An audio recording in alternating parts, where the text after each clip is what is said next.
£50 million worth of players plus that they've sold, and they're arguably looking a better side. Yeah, credit to Graham Potter for everything he's achieved on the South Coast. But let's focus on our game at hand. When you think of Jesse Marsch, of course, he came in last year after Marcelo Bielsa was let go, and he's had some huge victories. Last season, it kept them in the Premier League. A lot of late winners. Do you remember Gelhardt and his heroics? But in terms of the magnitude of today's fixture, the history between Leeds and Chelsea, where Chelsea are as a Premier League titan, and Leeds, who not too long ago were playing in the lower leagues in the Championship, to get a 3-0 victory, it's a massive statement made by Jesse Marsch. Yeah, I mean, I didn't like his comments before the game when he was talking about he was disappointed that Tuchel was going to be allowed to be in the dugout. Well, what did you like about it? I just don't think... No, yeah, but I'd rather... Why would you not want to go up against your opposite manager in the dugout? I mean, he's clearly not shy on the sidelines. Why would you not want the person you're going up against to be there? Like, I mean...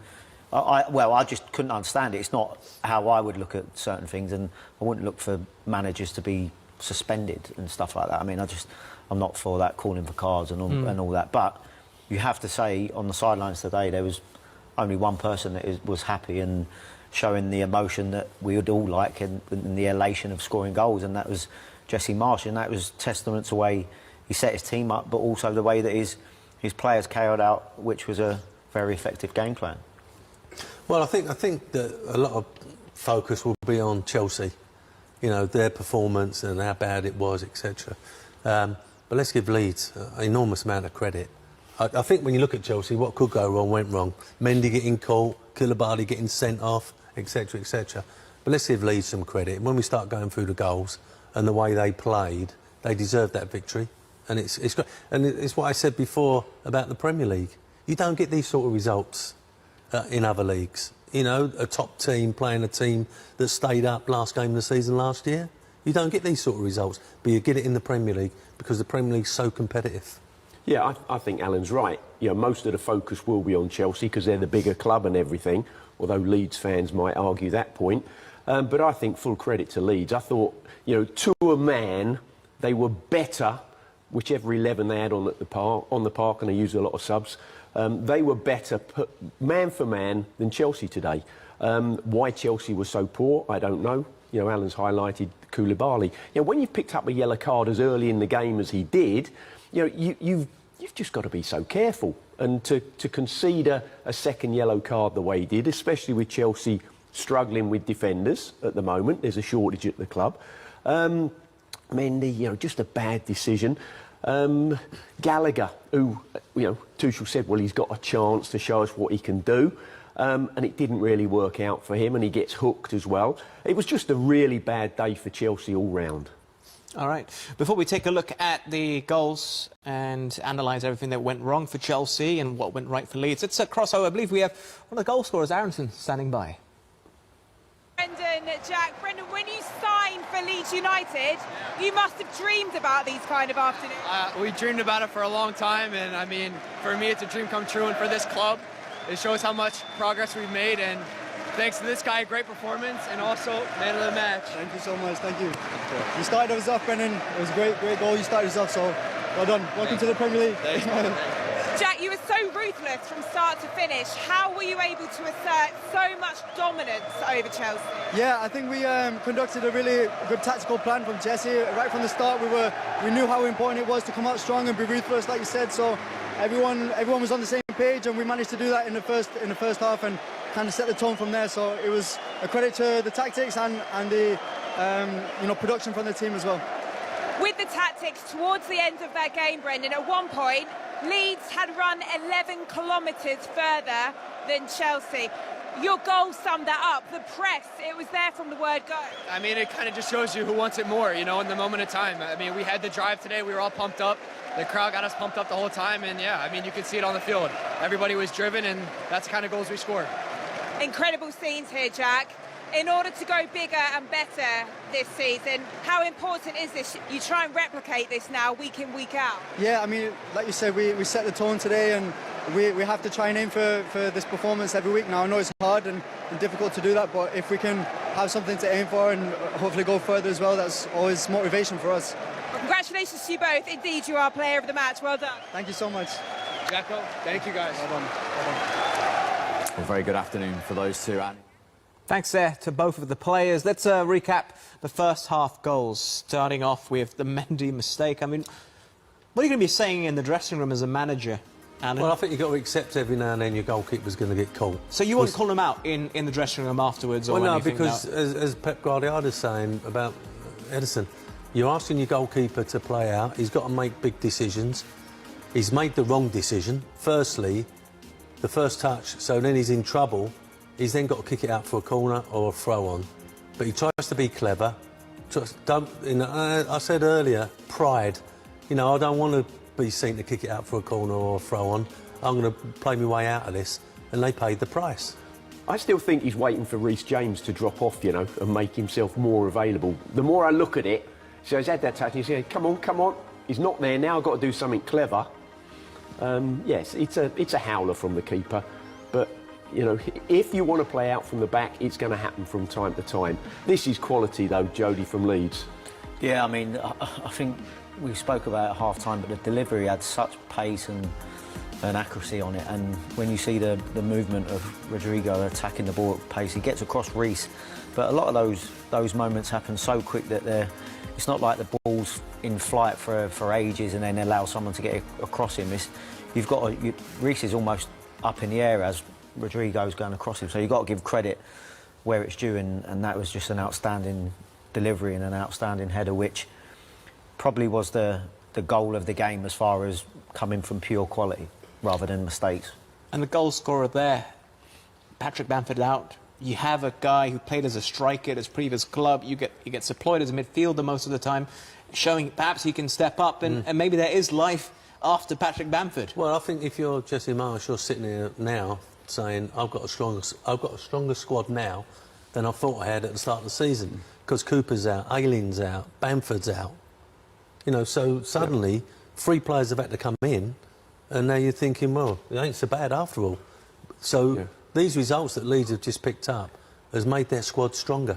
It's a great start to the season for Leeds. I think officially they're second in the table at the moment. But, you know, you win your home games, draw away from home, and you're going to be competing come the end of the season if you do that across the duration. OK, 3 games played. Long way to go. Very, very long way. We're at the embryonic stages of the season.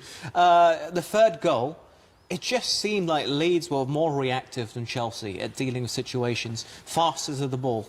Yeah, I mean, I felt they demonstrated that from after about the first 5 minutes. I felt that they were quicker to, like, the second balls, but the way in which they're all ready to put every Chelsea player under pressure. I mean, as I said, it was the epitome of...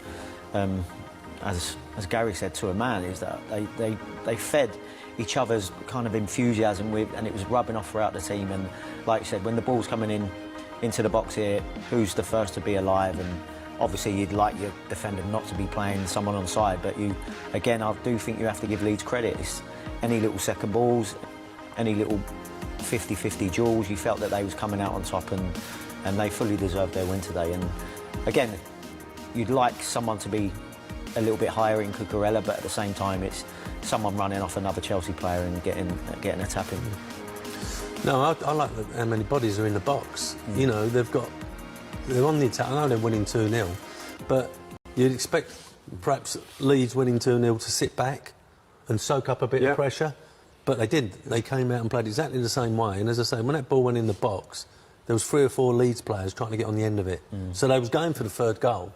And that's the result of it. And what was that stat that, you know, in the interview that was said? I think Leeds ran something like 10, 11 kilometres more than Chelsea as a team. That's huge. Yeah, we'll see Thomas Tuchel gets them in to do some running, like Ten Hag did about a week ago. There was something at half-time you mentioned. It could have been a completely different game, sliding doors moment and all of that. The free kick leading up to the second goal and an incident even before that with Koulibaly.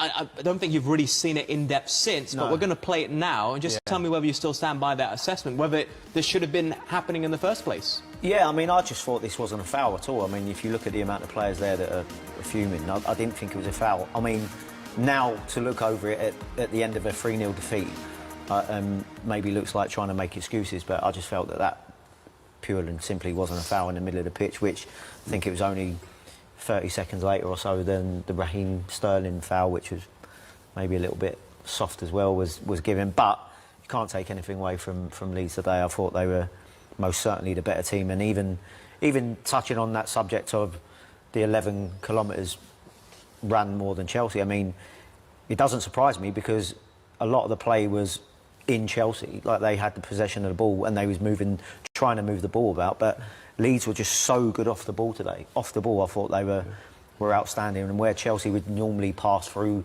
presses or high presses, I just felt that they was outstanding. It doesn't surprise me that there's a big gap in the distances covered, because Chelsea weren't able to get up the pitch as much as you'd like them to, as usual, because they were so effective. Yeah. Was that a foul for both of you upon seeing it again?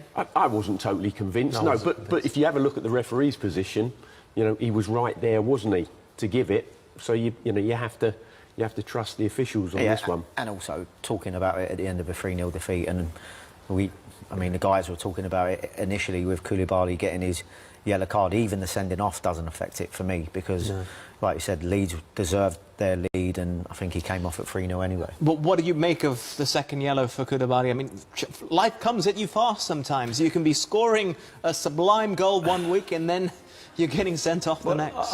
I just think he's this type of player. Although I do think he's a bit rash. I do think this is a very, very silly foul.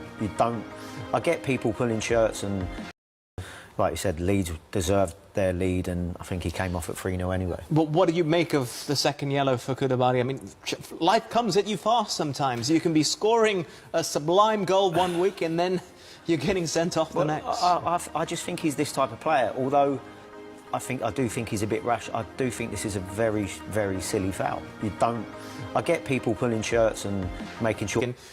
All these names, I think by 72 hours after United had lost, about 15 different names have been linked to join the club, something ridiculous like that. I'm sure something similar will happen to Chelsea because of their lack of centre-backs. I mean, Thiago Silva's 37 years old. They've lost Rudiger and Christensen. But also up front, Gary's talking about the chances. We mentioned how Sterling isn't clinical enough, perhaps. Kai Havertz is the same.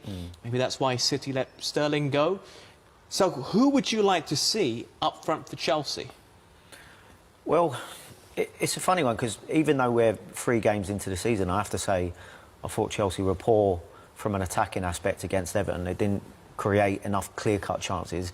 I thought the same today. Even the chances that Gary alluded to there, you'd call them chances, but you ain't saying he must score there, he must do this. Even Sterling's 2 chances come from him creating it himself.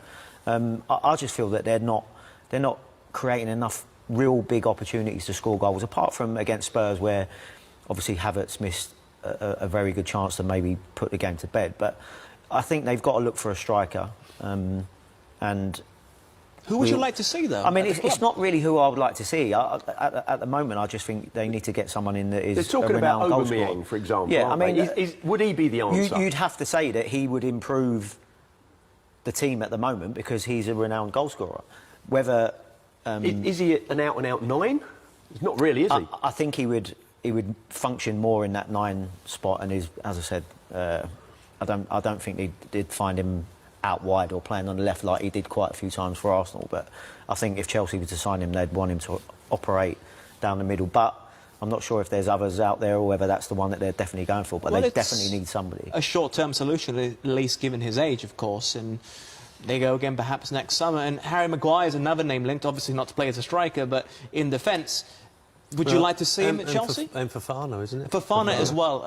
That one, I think, is probably moving along a bit more swiftly, with him being left out of the Leicester lineup yesterday. So it's a big test for the new owners, because they've come into, the American owners have come in, no disrespect, they might not be used to soccer and the way it's run and you know, the dark arts of it. But this is a real test, because they need 2 players. Gary Neville said that they're playing... The owners are basically playing Football Manager. Do you think that's an unfair statement to make about I think it's unfair, because there's people still at Chelsea that in the recruitment side who have been there for a long while. But certainly, going near the end of this window, which is only like a few days away, they are desperately short up front and at the back now. So Fofana might sort out the centre-half position, but I think it's going to cost them an awful amount of money, and it makes Haaland look quite cheap. You know, it's making Haaland look quite cheap, I think. But now you're going into the market with only a week or so left, because that's when you really get hurt in terms of the price. Yeah. So, again, the Gary Neville statement, you think that was Yeah, no, a bit unfair I thought it was poor, to be honest, because I think the manager is very much involved in what's going on. There's a recruitment team already at Chelsea which will have a vast number of players that has been on that list for a long time, pre the new owners. So they're not just going out there trying to buy anybody. Chelsea have liked Fofana for a while. They've liked plenty of players for a long time, and obviously when you get new owners that are coming in, they want the manager on board, which he is. Listen, getting deals over the table, that's another question, but we're talking about a businessman who's been successful already in sport. What's happened so far in the season is nothing to do with the new owners. Yes, I'm sure the manager would like a couple of players to come through the door, but that's football as well. Chelsea have got more than enough to be beating Everton, more than enough to be beating Spurs, and more than enough to be winning the game today. Like, do you know what I mean? It's yes, would they like to strengthen, but at the same time, there's more than enough to have a lot more points on the board. All right. Well, Alan was dropping hints. I think he wants me to move on because it's Manchester City next. He's already said Haaland's name, which means it's time for me to get out of this desperately uncomfortable seat for the shorter individuals in life, Jodie and myself. And I'm going to pass the reins over to Michelle Lee as Manchester City do travel to St James's Park to face Newcastle. It should be a cracking game in store, and of course we'll be back in studio again tomorrow for a little game, Manchester United versus Liverpool. I'm sure you've heard about it happening, right? My name's Adam Carruthers. Till next time.